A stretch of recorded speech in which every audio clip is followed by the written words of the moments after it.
Oke, selamat siang Bapak Ibu semua.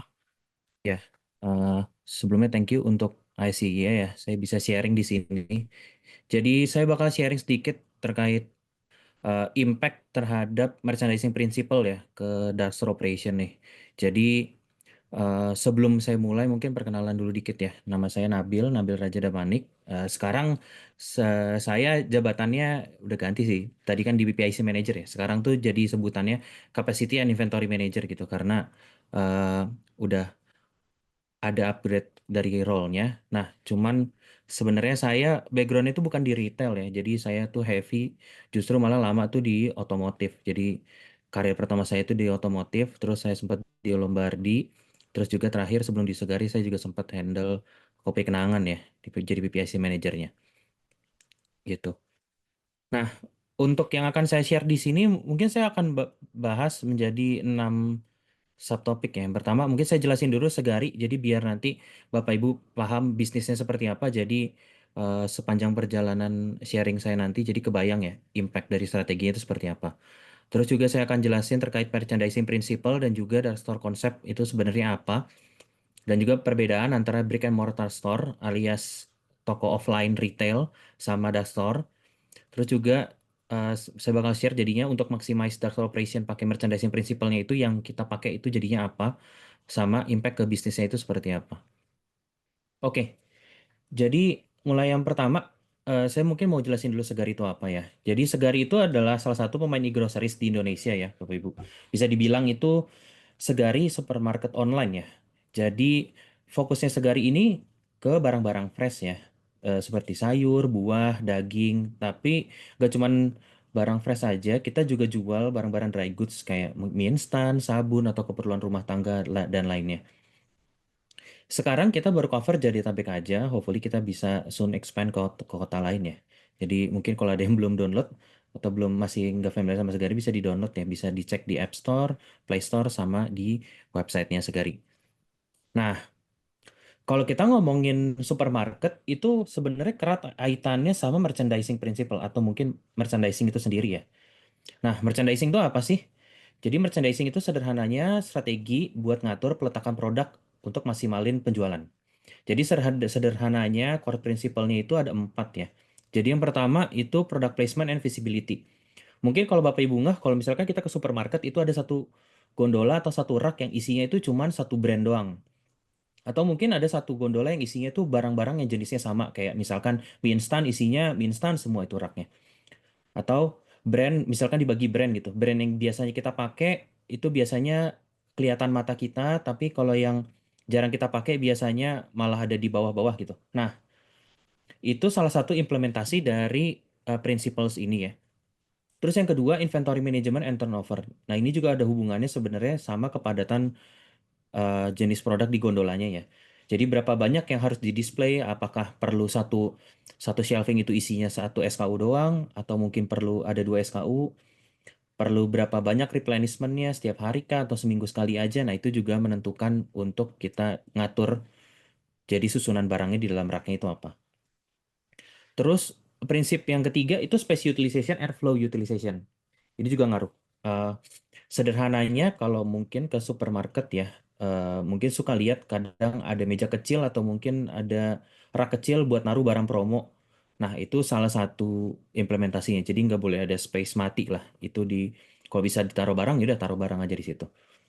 Nah, yang terakhir itu customer engagement.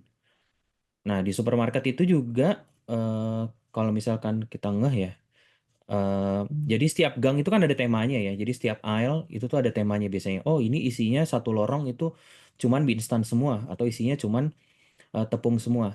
Nah, peletakan masing-masing kategori kita nyebutnya ya, kategori atau tema di masing-masing lorong tersebut itu juga ada alasannya.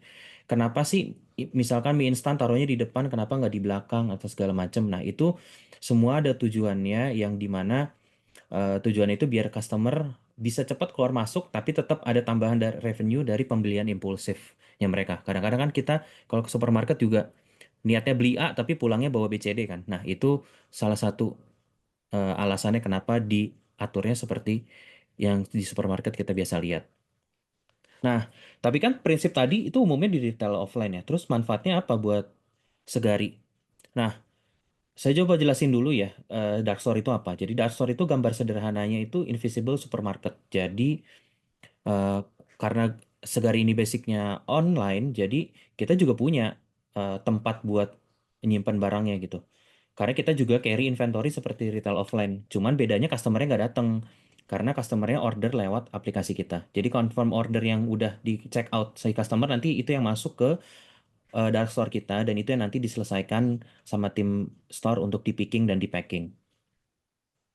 Nah, tricky parts-nya untuk develop dark store ini, kalau misalkan kita heavy optimize ke operation ya, justru malah fulfillment time-nya malah jadi lebih lama karena pada saat kita develop itu awalnya ya fokusnya itu sebelumnya lebih ke arah carrying more inventory in order to absorb more demand ya. Jadi kita mau inventorinya banyak lah biar kita bisa muat SKU yang banyak, jadinya banyak demand yang bisa masuk.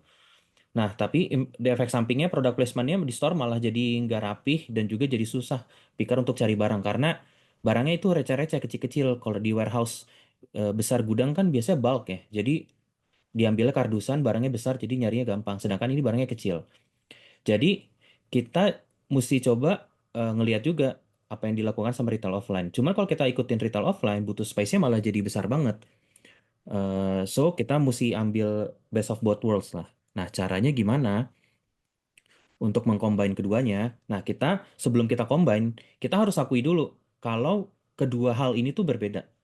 Kayak dari purpose-nya pun beda. Kayak brick and mortar itu kan fokusnya kenyamanan konsumen ya, sedangkan dark store itu fokusnya ke fulfillment only. Dari layout pun juga beda. Eh, nah, beberapa perbedaan ini yang mesti kita acknowledge. Jadi pada saat kita nentuin strategi itu benar-benar fit sama apa yang kita mau gitu. Jadi benar-benar tailor made untuk at least pada saat ini yang works di Segari. Nah, jadi dari prinsip yang dilakukan di offline itu tuh kita ada yang kita ambil. Yang pertama itu product placement ya. Nah, jadi kita pakai pendekatannya sekarang itu fokus ke kategori base. Jadi kita kita fokus bikin raknya itu yang ada di drugstore itu juga diatur sesuai dengan kategorinya. Contoh mungkin kayak di gambar ini ya, ini kopi-kopian itu tuh semuanya satu rak gitu. Nah, kita atur kategori base seperti ini karena ada hubungannya nanti sama customer behavior ya. Jadi walaupun customer yang nggak datang ke store, tapi behaviornya itu juga juga tetap kita harus pikirin karena itu ada dampaknya dan itu yang nanti saya jelasin nanti di belakang. Nah, selain dari selain dari hal tadi, kita juga dapat benefit itu better visual management. Dengan store yang rapi, kita tuh jadi bisa point out juga. Kalau misalkan ada barang yang diletakkan gak sesuai sama tempatnya. Karena ya namanya manusia ya, tempatnya hilaf dan salah. Jadi kadang-kadang juga orang manpower walaupun udah dikasih bantuan WMS tuh juga kadang-kadang mungkin kerjanya eh, nggak serius atau kayak gimana jadi naruh barangnya asal aja gitu. Nah dengan store-nya rapi jadi kita bisa point out langsung nih pas Genba, oh ini seharusnya kan nggak ada di sini nih kok bisa ada di sini. Jadi eh, yang punya PIC store-nya juga bisa lebih gampang untuk dia monitor kerapihan store-nya. Nah, terus untuk prinsip yang kedua, biasanya di supermarket kan itu diatur kategori satu lorong ya, kayak tadi saya bilang. Satu lorong itu isinya sama semua. Kayak misalkan contohnya di sini, kayak ini coffee and tea, baked goods itu juga satu satu baris semuanya. Terus bread and pasta satu baris semuanya. Nah, strategi ini sebenarnya ada benefitnya buat customer di retail offline ya. Eh, jadi kalau misalkan dia nyari roti A itu rotinya nggak ada, dia kalau mau cari substitusinya tuh gampang karena pada saat dia berada di lokasi tersebut, dia udah kelihatan tuh semua pilihan rotinya apa aja. Nah, biasanya mereka eh, pakai dengan yang paling laku itu dia taruh di eye level, yang nggak laku itu di bawah-bawah. Jadi customer misalkan nyari produk A, terus nggak ada, yaudah dia tinggal lihat aja ke bawah ada roti apa lagi ya. Nah, pola pikir customer ini yang nanti dia akan melakukan substitusi kalau misalkan dia nggak nemuin target barang yang dia mau, itu juga perlu kita absorb. Cuman mas, the problem kalau misalkan kita bikin layoutnya seperti ini, itu malah jadi nggak efisien. Karena eh, nanti saya bakal jelasin di belakang. Cuman dari layout seperti ini sebenarnya biggest factor atau biggest benefitnya itu tuh buat encourage impulsive purchase. Sedangkan itu nggak ada di dark store.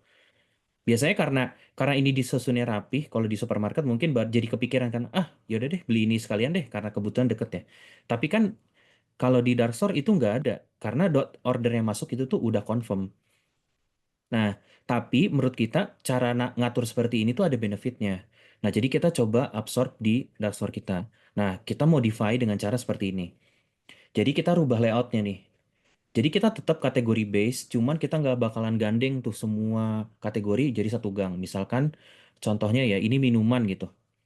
Minuman itu misalkan sebenarnya itu dia satu gang, sorry, minuman itu mungkin kalau di retail offline dia satu gang isi minuman semua ya. Nah tapi kalau di kita itu nggak, kita bakal pecah. Jadi ada beberapa minuman yang kita taruh di belakang gitu. Tapi tetap guidance-nya itu tuh based on kategori. Jadi kita mau satu rak itu isinya tetap satu minuman. Nah, jadi kita juga tetap pakai prinsip eh, ya, mapping inventory ya, yang fast moving itu lebih dekat ke area packing, slow movingnya makin jauh. Nah, tadi kan saya bilang ada hubungannya sama customer behavior. Kenapa menurut kita ini lebih efisien? Karena kalau kalau kita ngelihatnya ke SKU level, itu yang kita lakukan sebelumnya ya. Jadi sebelumnya itu kita melihatnya itu SKU level, justru malah produk substitusinya itu tuh ditaruhnya di paling belakang semua. Nah, sedangkan kan tadi kalau orang dia niatnya mau beli misalkan minuman aslinya dia nggak mau, mungkin biasanya saya beli Aqua gitu ya. Aqua nggak ada, saya mau beli Fit deh. Nah, tapi karena jarang ada orang beli Fit, jadi ditaruh Fitnya itu di slow moving. Padahal sebenarnya penjualannya minuman itu tuh tinggi. Nah, jadinya kalau misalkan kita atur by SKU level kan semua produk substitusinya mundur ke belakang ya.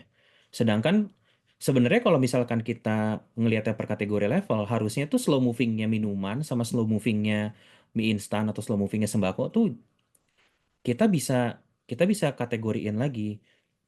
Karena kalau misalkan dia minuman, eh, kalau di minuman itu secara kategori salesnya tinggi, eh, akan lebih beneficial kalau barang slow movingnya itu juga lebih dekat ya ke barang fast movingnya. Jadi biar kalau misalkan ada probability orang beli produk substitusinya, fulfillment time-nya itu tetap cepat gitu. Jadi kita ngelihatnya itu by kategori level. Kalau misalkan kita lihat SKU level, jadinya tuh mau ngambil fit itu dia mesti jalan ke belakang. Sedangkan kita di retail kita ini kan sebenarnya SKU-nya itu bukan satu atau dua pieces ya. SKU-nya itu ada 1.000. Segari itu sekarang carry inventory itu 8.000. Jadi kita mesti lihat probability-nya juga. Kira-kira kategori mana yang mau kita menangin? Jadi biar kalau kategori itu banyak masuk, even dia slow moving, dia picking time-nya tetap cepat. Jadi secara average order fulfillment time-nya kita itu tetap cepat gitu. Nah, kita ngerasa dengan melihatnya point of view kita rubah nih dari yang tadinya SKU level menjadi kategori level, kita jadi paham behavior customer, jadinya kita bisa tahu nih mana yang bisa mau kita prioritasin seperti itu. Nah, dari prinsip tadi, impact-nya ke bisnis tentu eh, bicara sebenarnya revenue per square meter ya yang bisa dibandingin sama retail offline. Sebenarnya intangible-nya kelihatan dari fulfillment time. Jadi sebelumnya itu tuh kalau kita ngomong picking time-nya doang dari sebelumnya itu 300 detik per order dengan basket size-nya kita. Sekarang itu 100 per order. Nah, ini kan bikin customer tuh bisa dapat barang lebih cepat ya dan itu mungkin juga berpengaruh ke peningkatan revenue-nya yang kita dapat. Dan tentu juga dengan konsep dark store ini sebenarnya secara nggak langsung emang udah jelas lebih optimize daripada offline sama dibandingkan dengan offline ya. Karena kita udah nggak perlu lagi pikirin kenyamanan customer alias jadi gangnya nggak perlu gede-gede, gangnya Baik, kecil aja izin gitu. waktu Kak Nabil. Oke, iya. Nah, terus, nah ini terakhir, impact-nya juga, karena tadi fulfillment time-nya kita juga udah lebih cepat, kita dapat new revenue channel baru nih. Jadi kita sebutnya itu fulfillment as a service. Jadi di mana Segari sekarang jadi operator buat other commerce lain yang dia mau masuk ke quick commerce dengan manfaatin dark store kita ya. Karena dark store kita udah diletakkan di density order atau area kawasan padat penduduk. Jadi itu kalau misalkan mau masukin quick commerce yang 15 menit, itu lebih masuk dan juga lebih profitable dibandingkan mereka buka sendiri gitu. Nah, itu impact-nya untuk bisnis kita ya.